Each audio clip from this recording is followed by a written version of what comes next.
Well, it was one ordinary day. I was waiting for my husband to come home from work, and my two sons went to Seifert to school, and I was getting changed, and I heard this terrific noise. It was just like a giant cauldron of water being poured onto a fire, a shh sort of noise, you know. And my first reaction was, oh, the children. I thought maybe a plane was crashing or something like that. And I slipped my jumper on and went outside to find my two sons lying flat on the ground in the garden in front of the house, shouting, "Mummy, Mummy, there's a flying saucer." Well, naturally, I just said, "Come on, don't be stupid. Come in the house." But felt sort of a strange sensation. Wended my way up the side of the house to where we had a pump where we used to get all our water from, and automatically looked up to see this, all I can describe, this huge Mexican hat. It was stationary, this thing, and it was bright silver in colour, and it had a dome. A dome. It was tilted to sort of, I could see the occupants in it. You saw people in it? I saw people in it. There were two people in there.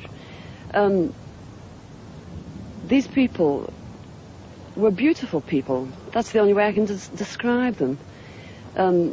They had long golden hair, like a pageboy bob, just like the old kings. You used to see photographs of the old kings. And the colour of the hair was golden. Now, I was really... What were they dressed in? They had a sort of a polo neck jumper affair, like a ski top suit, in pale blue. Now, these people weren't sat behind, one behind the other. They were sat together, but this, whatever it was tilted so that I could see them and they could see me. Were you looking at them through windows, through portholes? Or no, not portholes. It was just sort of like a cockpit, I suppose, that had this perspex or glass or whatever it was. They could see me anyway, and I could see them. And they had beautiful faces. I shall never forget their faces as long as I live. Their foreheads seemed to be a bit larger than, you know, the bottom of their faces as normal people you would expect to see. But maybe this was just whatever they had round their heads, which was like a transparent fishbowl. And they just looked. And I was absolutely paralytic with fear. I couldn't move, although my mind was ticking over. And they looked so sympathetic that I was just mesmerized for what seemed to be, ages, but it could have only been seconds.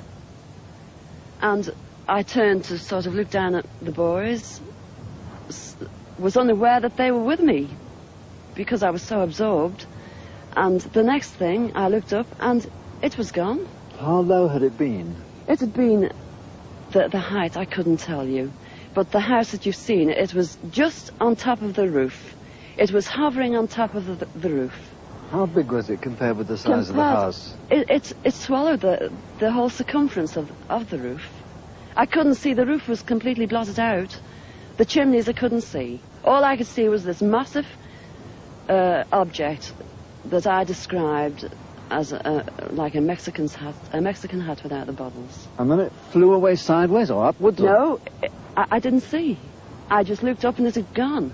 But I assume it went straight up, because for a short while after in the sky I looked around and I said to my two boys, "Where can you see anything? Can you see anything?" And they said, "There it is, Mum," and they pointed up, and I watched it. It was just like a little cotton meal in the sky, and it circled us 3 times. It went round 3 times, and then it just shut off, and that was it.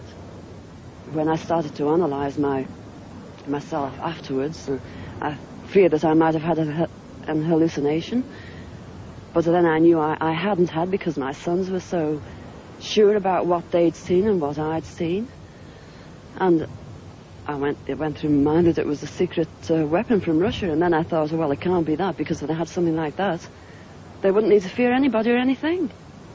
Were you scared by it? Did you run indoors? Oh, I was petrified. I couldn't move. I couldn't move a muscle. I was paralyzed with fear. But now I wouldn't be. Because now, when I look back, you know, I think, what an amazing thing to have happened, and for me to have seen it. And when your husband came home, where were you?